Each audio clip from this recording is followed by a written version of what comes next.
औरंगजेब अपनी इतनी कोशिश के बाद भी असम को क्यों नहीं जीत पाया? आखिर असम के लोगों में ऐसा क्या था कि औरंगजेब बार बार फेल हो रहा था? तो आइए जाने। 1639 के बाद नॉर्थ ईस्ट बॉर्डर पर कोई डिसऑर्डर नहीं था, क्योंकि जो बरनाडी रिवर थी उसको अहोम्स टेरिटरीज और मुगल्स के बीच बॉर्डर माना जा रहा था। अहोम्स जो थे वो मंगलोइड और रीजन के लोग थे और उन्होंने 13th सेंचुरी में ईस्टर्न और सेंट्रल असम में रूल एस्टेब्लिश किया था। अहोम्स जो थे वो हिंदू धर्म को मानते थे।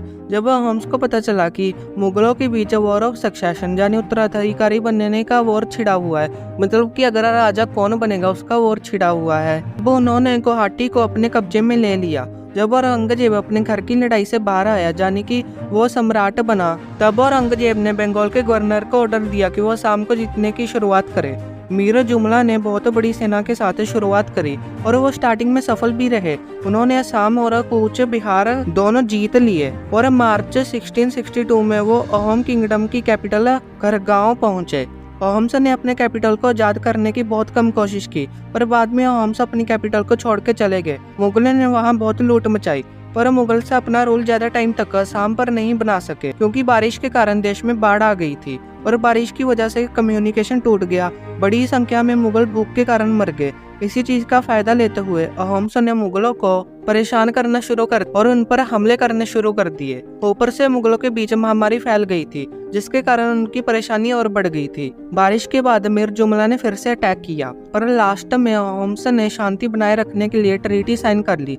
कुछ साल बाद अहोम्स ने गुवाहाटी फिर से ले लिया और इमरूपा मुगल एम्पायर का हिस्सा न रहा। मीर जुमला की भी 30 मार्च को ढाका लौटते समय मौत होगी, तो यहीं पर यह लड़ाई खत्म होगी। पर मुगल्स को यह लड़ाई लड़ते वक्त काफी सारे चैलेंजेस फेस करने पड़े। इसी वजह से जो मुगल कभी भी असम को पूरी तरह से अपने कब्जे में नहीं ले पाए। उनको कई सारे चैलेंजेस को फेस करना पड़ा, जैसे जियोग्राफिकल चैलेंज, जो असम के घने घने जंगल है और ब्रह्मपुत्र रिवर है, उसके कारण जो है मुगलों को असम पर अटैक करने पर बहुत ज्यादा मुश्किल आई। जो अहोम किंगडम था उसके पास जो काफी बड़ी मिलिट्री थी और वो मिलिट्री जो थी वो काफी ज्यादा स्ट्रॉन्ग भी थी। ऊपर से जो अहोम के किंगडम थे उन्होंने जो लोकल ट्राइब्स और लोकल किंगडम्स के साथ अलायंस किया हुआ था, और ऊपर से जो मुगल के इंटरनल इशू भी काफी ज्यादा बढ़ गए थे। उनके आपस के बीच में लड़ाइयां बढ़ रही थी। इसी वजह से जो मुगल कभी भी असम को पूरी तरह से नहीं जीत पाए, और अगर उन्होंने जीता भी है तो छोटे छोटे हिस्सों को जीता और उसको भी ज्यादा देर तक संभाल नहीं सके।